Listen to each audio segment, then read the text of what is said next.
Hello, everyone. This is episode number 213. Holy crap, that's a lot of episodes of Yes. At Odds with the Unbreakable Spirit. And the executioner, Daniel Travis. I am Matthew Smith, aka the Unbreakable Spirit. We are doing wrestling this week and next week and Yes. the week after that. Yes. So let's just hop into the topics, which I forgot to pull up. Topic number uno. Number one. K will not be supporting last gen anymore. And we might talk about some of the other stuff that's coming to the game, including, and I sent you a video about this earlier, Travis, the My Yeah. Rise this year seems Yeah. very Okay. Yeah. interesting. Okay. Number two. Number two, there is a rumor going around the wrestling world that Jericho's AEW contract is frozen while he is on tour with his band. Number three. What brand should the ruler Oba Femi join since he's still technically a Yeah. Free free agent. agent on the main roster? But for now, I need to pull the timer on my iPad and then we can get into the first topic. All right. My honest thoughts on them updating, getting rid of last gen is. I'm surprised it took them so long, but I'm also just like, on my Yeah. end, on my end, the personal note, I'm just like, wow, I could have not done this at a better time. Yeah, and let me explain to you guys why we're talking about this. Until earlier this year, admittedly, Travis had a last gen console. In order to get his call on my game, I would have to go to the Xbox One version, download it, re-upload it, and download it from my community creations. And it was just a hassle and not fun. So now we don't need to worry about that. And also we can get it, and Nintendo Switch is also getting in on the image uploader and cross-platform community creation. Yeah, my honest thought, my honest thought is like, hey, like some of the matches they're bringing in, like dumpster match, and my honest reaction to that is just why dumpster match? Okay, I quit match. Cool. Inferno match? Yes, please.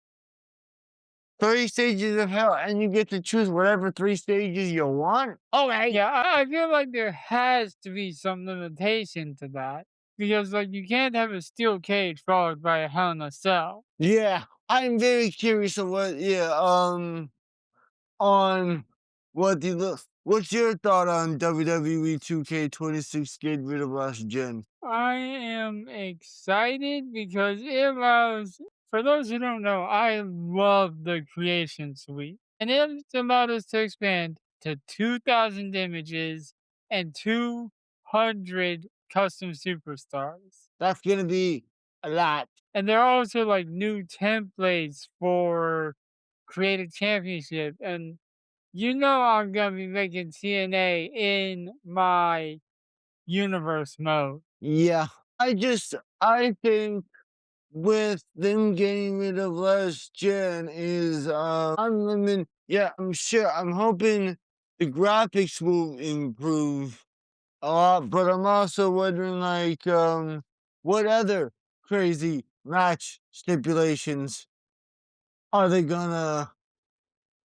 bring In future games, obviously. yes, in future games, Like we're obviously. technically less than a month away from the early release of the game. The official game release is on the 13th. We pre-ordered a specific version that gives us 1 week early access. Yes. Because of course we would pre-order. What? When else would we get the chance to do a first impressions topic on this podcast? Yes. But I'm gonna talk about my rights really quick. Now I told you it was gonna be like K22. I was a little bit incorrect about that. It's called The Comeback, and it's about and your character in it, male or female, one story, but only one character this time, not two, was out for 2 years and they're coming back. They're called the Archetype, and your main antagonist is a Paul Heyman person. The options are, depending on what gender you choose, is the Juggernaut Jordan Grace or Hmm. the badass Braun Breaker. And you have to reinvent yourself in this My Rise. It's gonna be interesting for sure. Yeah. I've also heard Baron Blade's returning again. Yeah, so is a they actually bring up Ava in the My Rise if you do the women's path, where you remember Ava Moreno, right? From I wanna say 24 or something? The one with Yeah. LJ. Yeah. They mentioned that when Rock's daughter came into WWE, they took away Ava's first name, so she's just called Moreno. Someone needs to tell them that Ava has left the My honest thoughts on the three states on three like look, them getting rid of last gen is I'm glad because it will give them a lot more creative freedom, but I'm also wondering is like what are gonna be like the downsides because we all know with 2K games there's gonna be some stuff that is not gonna work. Yeah, and I'll tell you more something about the virus I don't want to reveal on camera after the recording because let's face it, three, two, one. Time for final thoughts. That is not the timer I wanted to set. Okay, what are your And final thoughts? that's my final thoughts. No, I What's your just activated the same one. My final thoughts are this is honestly probably the most excited I've been for a 2K game. I kind of was very bored with it last with 2K25, not gonna lie. But I'm excited to see what the new features bring. Yeah, my final thoughts are I'm very curious to see, what they will be able to do with these on the current gen console. But I'm also very curious on what are the limitations for three stages of hell match, whether it be for a championship or non-championship match, or what the limitations are for that match. But Yeah, overall, I'm very excited and I'm very curious to see how much each damage a superstar takes transitions into the yeah. following stages. I will say one thing I forgot to mention that I'm excited about is the graphical improvement. Yeah, all right, I'll be But we'll back. be right back with topic number two.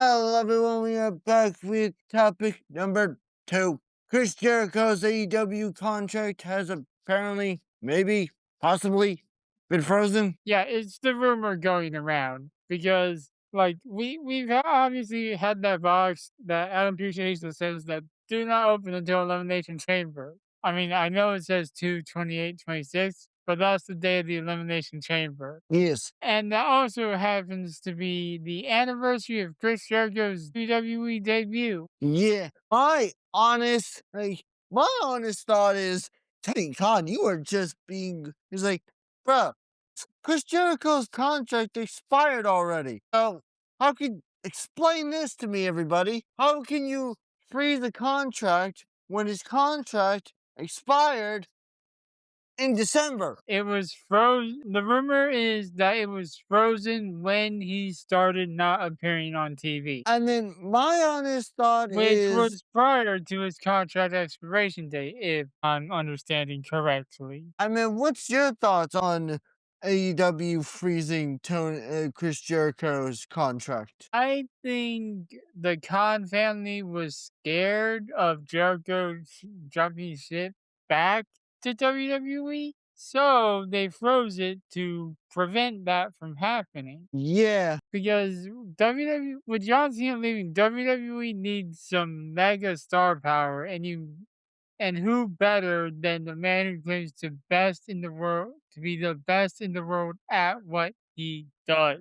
yeah. My honest reaction is to me, it just seems like to me it doesn't really make sense on why you would want to freeze Jericho's contract because I'm like, hey, the man's done a lot of stuff in AEW. Like the man has done enough. He's got the company off of the map. He doesn't need to be in All Elite. If that man wants to go to WWE to wrap up his career or continue to wrestle, the man has every right to do that. Yeah, wherever he wants to wrap up his career, if he wants to retire at some point and lose to Gunther for it, by all means, let him go to WWE. Yeah, if he wants to get one more, if he wants to come back to WWE to break his own Intercontinental title record, go ahead. Yeah, go do it. But I mean, like, to me, honestly, dude, I don't really like. This is just me just speaking here. Is that like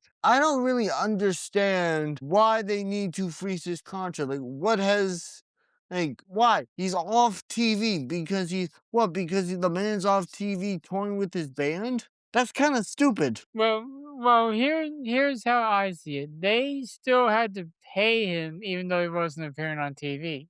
So you freeze the contract, you don't really need to pay him until it's unfrozen. Yeah, I may be wrong. I'm not a financial advisor, so I don't know how that works. yeah. I What mean, else are you? they probably learned their lesson at the Ricky Starks, where he was just being paid to sit at home. Yeah, that's kinda just like, "You wanna pay me?" Yeah, that's like, I mean, like, hey, that's because this is the thing, like, AEW and this is just a thing I gotta say, like, AEW has already too much talent, too many wrestlers. Why do you need to freeze Chris Jericho's contract? That's my big question. Yeah, why are you freezing the contract of a guy who has been doing this since the literal 90s? Maybe longer, I don't know, because he was frozen De Leon, then he was in Yeah, WCW, well, then he was in WWE, and now he's ECW. in yeah, ECW, and now he's in AEW. I mean, my honest thought is like, hey, I'm just gonna say it is like, I honestly believe that look, I think AEW freezing Chris Jericho's contract is the reason I think it's stupid is because you got a man that's if you're not really gonna you like the only reason you would need to freeze his contract is if you don't have plans or you're just too scared for him to go, like you said, to go back to WWE. But it's also just like if you don't have any creative plans for him, then let him go. What's the point of being under contract with the wrestling company if they're not even gonna use you? Yeah. What's your thoughts? That was actually really good timing. My final thoughts are to keep him locked, it's a smart plan. But if the fans aren't gonna see him, at least not in concert, and if he's not appearing on TV, either way, you wouldn't be paying him after his contract expired. Tony, what are you doing, dude? This is Yeah. why we would not run this is why you and I would not run a wrestling promotion. Yeah, we'll be back with topic number 3. And we are back with the third and final topic. Which brand we think Oba Femi should go to? If I'm being honest, my heart wants to say SmackDown, but thinking storyline wise, I'm thinking Raw. That way he can get involved with Paul Heyman in the division and have a certain beast try to take down the ruler at WrestleMania. I mean, cause my honest reaction thought on Oba Femi is the only reason it would make sense for him to go to SmackDown is because he still has unfinished business with Cody and the current WWE champion. Unfinished business with Cody. Didn't he beat Cody at Saturday Night's main event? No, thanks to McIntyre interfering. So yeah, he has unfinished business with those guys. Well, okay, because my whole thing, mine, like, yes, I think he would be a great fit for Monday Night Raw, but it's just you already got Braun Breaker as like the top guy on the Red brand. Friday Night SmackDown needs a top guy, but also like he could like. Do I see him like? Do I see him going after the mid card title immediately? Honestly, this man could go after either title and I'd be okay with. And I know what I'm about to say makes no logical sense just based on how the days of the week work.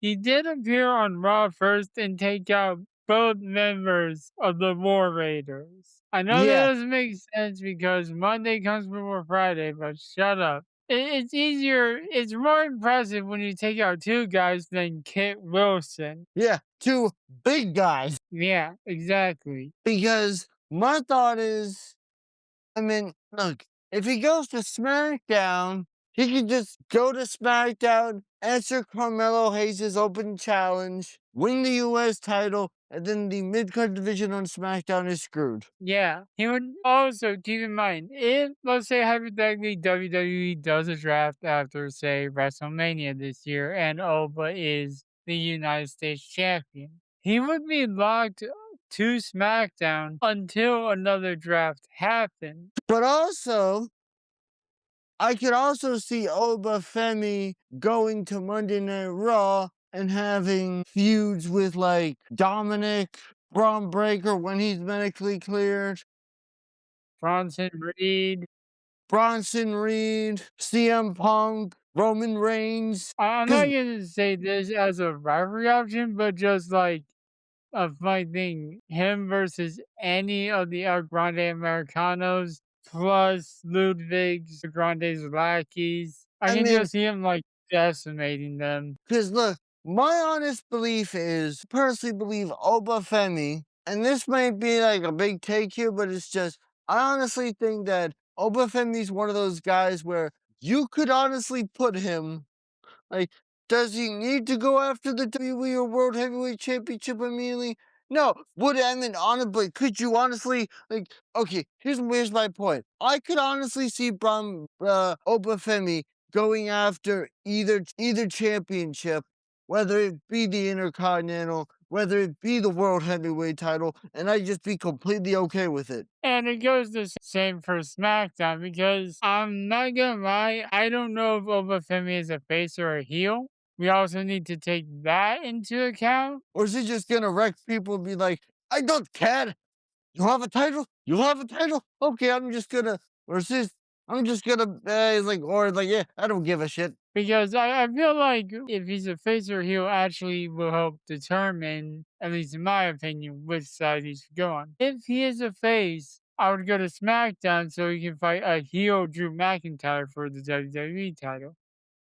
And If Jacob he is Fatu. heel, I would go to Raw. Yeah. If he's heel, I would go to Raw so he can challenge the Second City Saint, CM Punk, for his World Heavyweight title. But also consider the fact that I think why it's so impossible to tell whether Obafemi is a baby face or a heel is because that man is so over with the crowd every time. I think he's just pretty much a tweener. You know what I mean? Like he's so over Yeah. with the crowd that when you hear Obafemi's music, you're just like, What ah, you just okay. heard was not the timer, I was getting a phone call. That was the timer. What I was saying is like Obafemi is one of those guys where it's just he's so over with us the fans that would just be like, yeah, he could go after the world title, he could go after the Intercontinental, he could go after the United States. Hell, I wouldn't be surprised if he wins.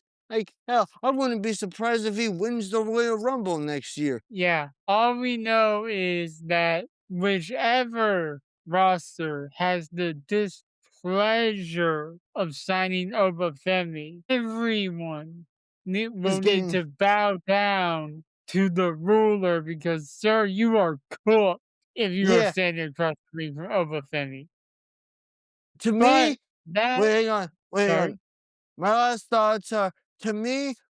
Yeah, it doesn't matter which brand Oba Femi goes to because whether you have the World Heavyweight Championship, whether you have the WWE title, the United States, the Intercontinental title, you better hope the ruler doesn't decide to go after you because whatever that title he decides to set his sight on, good luck getting that off of him. And with that said, thank you for listening to episode number 213.